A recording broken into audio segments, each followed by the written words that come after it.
And first of all, I want to thank the Secret Service agents, those who work tirelessly to protect our president, and specifically those agents who did not hesitate to jump in front of President Trump. And my heart goes out to the family of the Comperatore family and the people at the rally who are still recovering. On the other hand, the Secret Service has a leadership problem, and it falls on you. And although I appreciate your hollow words that the buck stops here, I was actually hoping for some answers. Director Cheatle, you must answer to the American people if you want to stay in charge.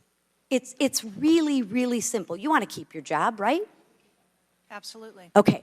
The best way to keep your job is to answer the questions, not play this shell game, not sing the Slim Shady song, wasn't me? I mean, come on. How long did you prepare for this hearing? I've been preparing for this hearing over the weekend and into last week. Okay, 5 days, 6 days? As soon as I was notified And how long was that? about this hearing, Okay, 4 days? I began preparing. 4 days, 3 days?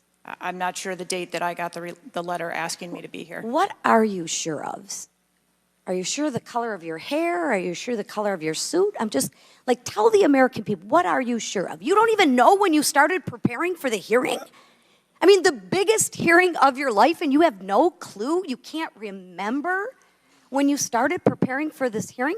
Can you understand why those words seem hollow to the American people who are supposed to entrust their faith in you? I assure you, the moment I received notification. But you can't remember. You got a little Alzheimer's, dementia going? I mean, what, you can't remember. I have several active investigations going on and an operational agency to run. Okay. All right. But you want to take accountability, right? The buck stops with you, right?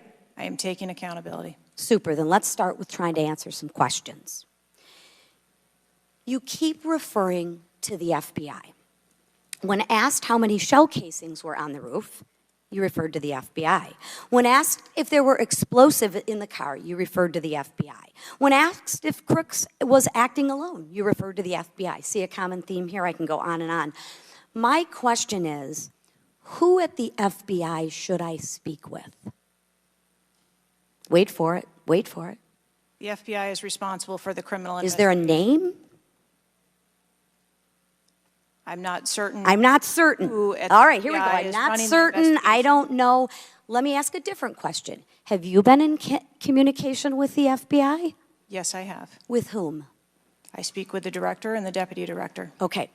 And what have they shared with you about this investigation? So I'll give you an opportunity to answer again. Did they share with you how many shell casings were on the roof? They have shared with me the evidence. Did they share with you how many shell casing were on the roof? Yes. Okay, how many were there? I would refer to the FBI for how their investigation. How many were there? And their information that they need to share in their investigation.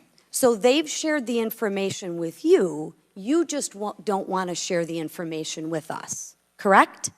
We have concurrent investigations that are going on. So they have shared this information with you. You know the answer to the question.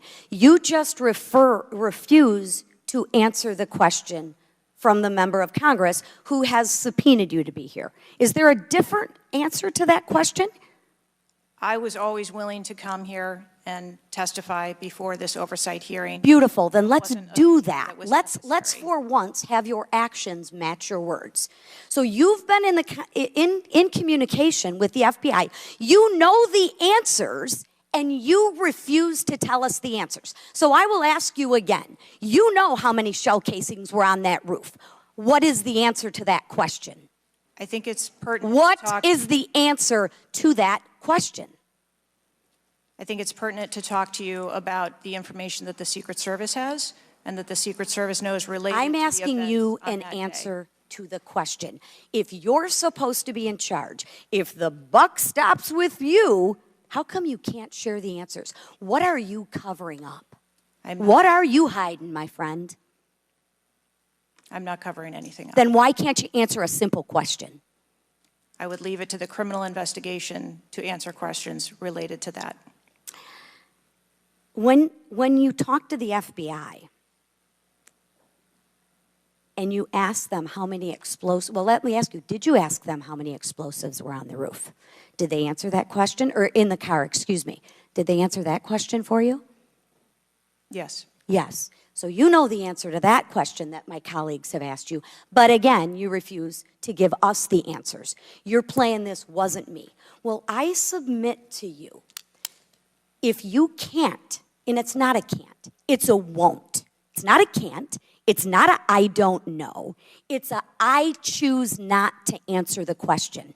Well, let me tell you, Ms. Cheatle, if you're going to lead, you need to lead. If you want to be in charge, then answer the question or step aside and have someone with the courage and the guts to answer to the American people the questions that they deserve answers to. And with that, I yield back.